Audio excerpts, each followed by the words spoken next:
Hello, Jamie from Inky&Scrappy back with another card for Craft Roulette Challenge number 207. I wanted to do a retro neon look to this one. I've been dying to try it for a while, and since it was an 80s theme, of course I wanted to go with it. But I thought I would include on this one how I do my color palettes or my color cards, I guess.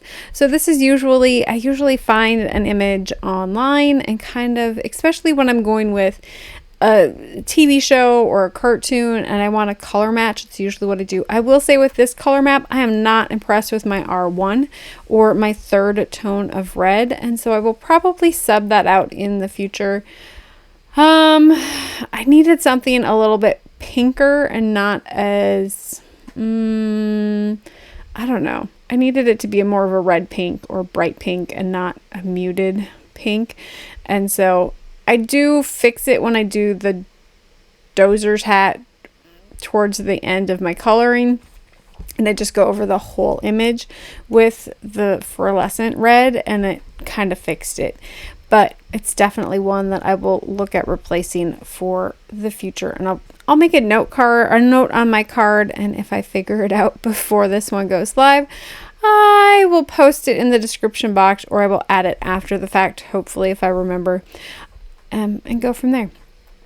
So anyways, I kind of try to get it all on the one card. Now, I don't worry about blends being as blendy on my color cards, just because I'm not working with Xpress at Cardstock. I usually do these on the Nina Classic Crust Solar White 80 pound super smooth. Just because I have it, I don't particularly care for it for alcohol marker coloring, but the color is close enough that it works well with my Express It. I just know that my blend is going to be way better on my images than it looks on the card. I will have a still of this one on my blog at InkyandScrappy.com. On the drop down menu or the right hand side, there's an Oohoo color blend combo page, and so they're all listed there. I will get that one up for you there. So I did include the coloring on this one. I haven't included coloring lately. I've been coloring off camera. I've been enjoying coloring off camera. Coloring takes me the longest amount of time. The coloring for this one probably took me about 45 minutes. I did not catch that the camera quit recording after 30 minutes, and then I ended up turning it back on for the second half of the rocks. And so I did also do a lot of editing on this one for my coloring, because it's a lot of repeat when I get to the little dozer dudes. So other than that, for the most part, I start with my darkest tone and I work to lightest. If you are new to alcohol marker coloring and you struggle with it, start with your lightest and start with your lightest, like over the whole image, especially if you're not using Express It. It saturates your paper. You're going to get a better ink blend if you're not used to it. I'm used to doing it. This is how I learned, how I started, was darkest to lightest. I'm not one to go back over it. If you want a richer color or a smoother blend, maybe it's not blending like you want it to, go over it a second time. My pinks on this one, or my pinkish red on this one, I probably could have gone over a second time and gotten a better look. Now, I do say I didn't like my R1. I kept it for this one just because it was I liked the pink, okay? I just did not like my blend with the pink. So if I would have just kept the pink as the pink and left it go, I'd have been fine with it. Because I tried to push it, and I mean that in the nicest way. I tried to make it work, and I just didn't love it on her bows. The bows are tiny. Like, you know, I'm the one that's going to notice it because I don't like it, but nobody else is really going to pay that close of attention, right? So just keep that in mind. We're our own worst critics. For the little dozer dudes, I had to look up. So this set is from the Sassy Club. I was busy talking, not explaining. But so this one's from the Sassy Club. It is called Rocking Around, and it's from Fraggle Rock. So I'm an 80s, well, okay, I was born in the 80s, but I love Fraggle Rock. We actually own the DVD of the series. And so I did have to go and do some searching on names because I suck at character names. But so Red Fraggle was on there. Boober Fraggle is on that set, which I didn't use. The Dozers.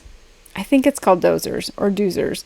I'm not exactly sure how they pronounce it. I'd have to go back and watch. But anyway, so I kind of found, you know, the names, the color map for them is really how I built my color map. Kind of went from the picture and went from there. I don't know. So it's not as maybe neon-y as it could have been.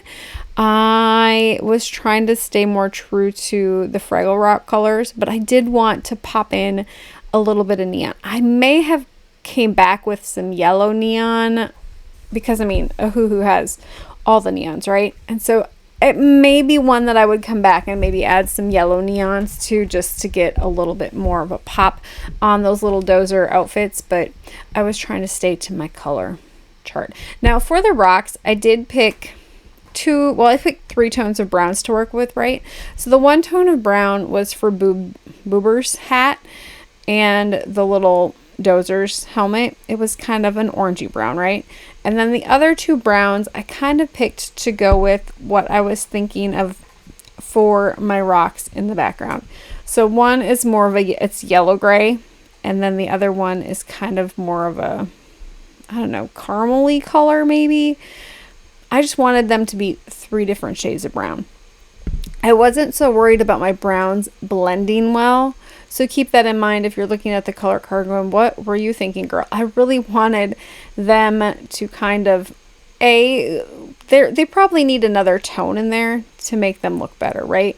So I have a darker and a lighter tone, but granted, I love how my rocks turned out because I wanted more of a sedimentary rock, and so I wanted to be able to see the layers in there. And then of course with my yellow grays, I was fine. There's only like 2 shades of the yellow gray that kind of match, and those were the 2, right? So there's actually in the Oahu line, I think it's the Oahu line, has way more yellow grays, but tonally they don't all look the same, and so there's only these 2 that are kind of in that same realm of more of a yellowy brown gray, or, you know, than a gray. And so that was kind of what I went with. Now I did come back in with my Jelly Roll black glaze pen, and I put my hand in it. I will fix it later on. I tried a sand eraser, it didn't work. Finally I just left it. I was like, you know what, I can just have part of his head covered with her hair or something, and I figured I'd work it out, right? So ultimately you'll see how I fix it, and you really can't tell. It kind of just looks like a shadow, but he's a dozer, so he should be dirty anyways. So, you know, anyways, back to my card. So Craft Roulette this week. If you have not watched Craft Roulette, go check it out Friday nights. It's live. They spin for 4 parameters and they make a card on the spot. So lucky for me, I don't have to make a card on the spot, but you know, I usually kind of have one figured out, and I did when I started made my cards on the spot. Now I just, you know, I usually just don't have enough time on Friday nights. By the time I get home, it's late from the farm. I usually miss the spins and all the things, and then we eat, and then by then I'm just ready to go to bed. The other element was random was arches, so I was kind of putting an arch underneath my words because I kind of wanted the cave look, so I wanted it to be darker and recessed inside of that arch, and that was kind of where my arch is on this one. Granted, in the finished card it's kind of hidden, so I guess if you're looking for an arch, the hats on the dozers look like arches, but this was my original arch, was this one. So I kind of penciled it in, and then of course I'm just coming back in with some distress inks and oxide inks, and then I think I used Walnut stain in the regular ink for kind of over the top. Now I may have mixed my blending brushes. Usually I don't do this. I don't think I hurt my ink pad at all. It's just not something I would normally do. So keep that in mind if you are, you know, watching to learn. Don't do what I did there. Okay. I just wasn't paying attention. Like I was just in the zone and trying to go. So I did bring in a Tim Holtz mixed media stamp. I think this one's called Crackle. I wanted the look of rock. I didn't want to have to color all the rocks, right? So this was just an easier or faster way to kind of get that look and still kind of, you know, I got the texture, but it didn't take me a lot of time. Now I didn't mask off the You're Cool part of my sentiment, I did heat set it with some white embossing powder, so I knew that it was going to buff off of the actual letters. But I did want to do that neon look. So I've been watching some reels, and they're not even card making reels. They're just like drawing reels. And so it was like the white on the inside, and then you go with a lighter color next to the white, and then you do a darker color next to that lighter color, and it kind of looks like a neon glow. That's what I was going for with the York wool. Now, I tried the Kieran brushes, they didn't show up. So then I was like, like looking through my stash.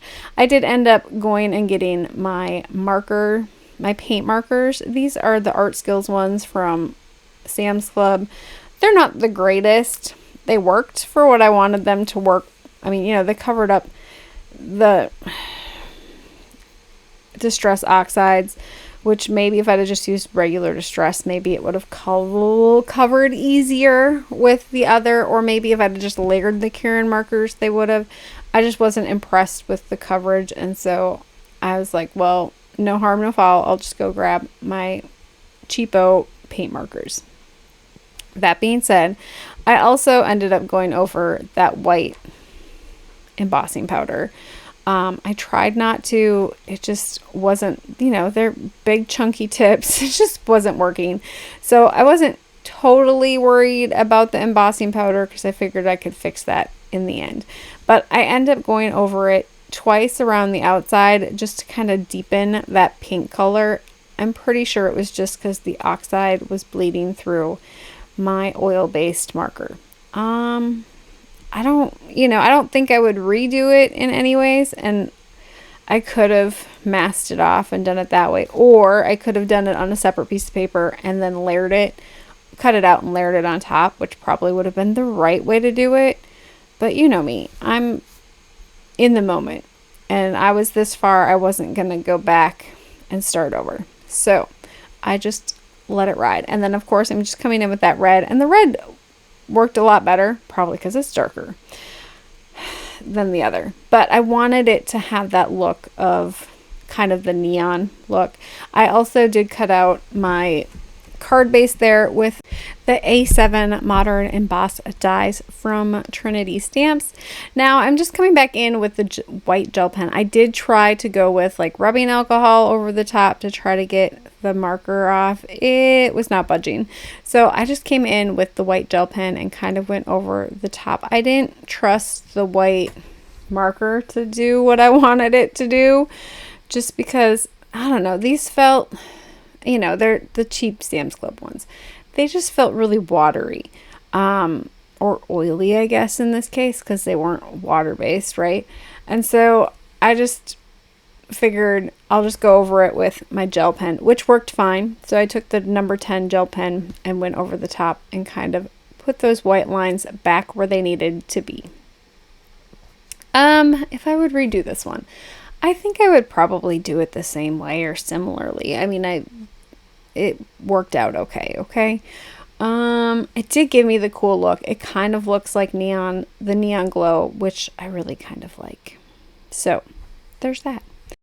But if my handwriting skills were better and I had better lettering skills, it definitely would have been faster to do it all by hand.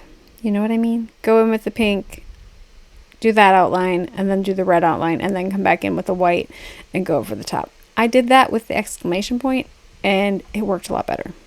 Yeah. So I did decide to go with the extra matte. So I ended up matting it 3 times. So I started with the black, and then I decided to do the pink and the red to kind of pop that neon sign a little, give it a little bit more, I guess, attention, because it really draws your eye into the You Rock sentiment on this one, just because that's what the outside of the card kind of looks like, is that black, red, and pink. And so it definitely kind of draws your eye into the sentiment, even before the images or even after the images are on there, I feel. Now, once I had this one on there, it was just a matter of figuring out my layout for my actual images. So I'm bringing in all of my critters that I colored, and you know, I think I had to cut out one of them by hand just because I used the entire piece of paper and I knew that I wanted one of them to be upside down, but when I ran it through the Brother Scan and Cut, it wasn't going to cut it right. And so I usually, if it's not going to cut it right, I try again. So I did add pencil to try to get it to force a cut, and it just wasn't going to work. And so I just opted to hand cut this piece out. I wasn't too worried about it. It wasn't too difficult. You saw it there. It went smoothly enough.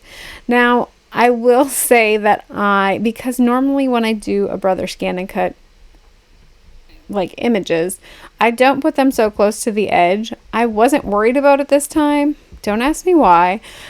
I did do some removable adhesive on the back of my images, like the dot adhesive. I don't even know if it was removable, but I used the dot adhesive on the back of my images on that whole panel.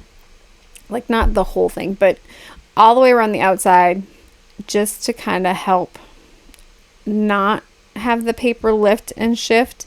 And then I only like taped it down in a couple of little spots on the back or on the sides, even going over like my images a little bit, just the ones that were like the one that was hanging off the one side probably has a little bit of tape on it. You can't see it because it's kind of tucked behind the rocks, but ultimately I didn't have any issues. But I also stay right next to my Brother Scan and Cut when I do this.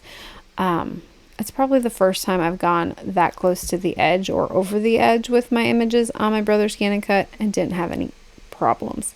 But it's also the first time I did the little dot adhesive and I liked it. So I do end up cutting this little dude in half just to get him to fit behind the rocks because I wanted him to be further in the background, so he's going to be, you know, flat on there. And then of course the other ones are all popped up very lightly. I used some scrapbook.com little adhesive foam there. It was like maybe 1 millimeter thick, so it doesn't add a whole lot of height, but it adds a teeny tiny bit. I loved the upside down ones. I just thought it was funny when I was stamping it because I was like, oh, I have room just for his feet. And I'm like, oh, he can be like sticking out upside down. Yeah, I know. I didn't say I was a nice person. I just, you know, I thought it was funny. So it obviously had to happen. So I did come in with the white gel pen, and that took care of my oopsies on the one eyeball and the nose. So you really don't see it. It actually hides it really, really well. And so I just kind of added a couple more little white highlights on each of the dozer nose. I added some highlights to Red Fraggle's hair. I don't know if I really would have needed to. And then of course added some glossy accents to Red Fraggle's eyes, so they definitely pop. And there is my finished card. So A7, 80s colors, check, an interjection, and an arch. So there we have it. And there's that color combo card. If you are interested, it'll be on the blog. I hope you guys have an amazing rest of your day. Keep getting inky. Bye.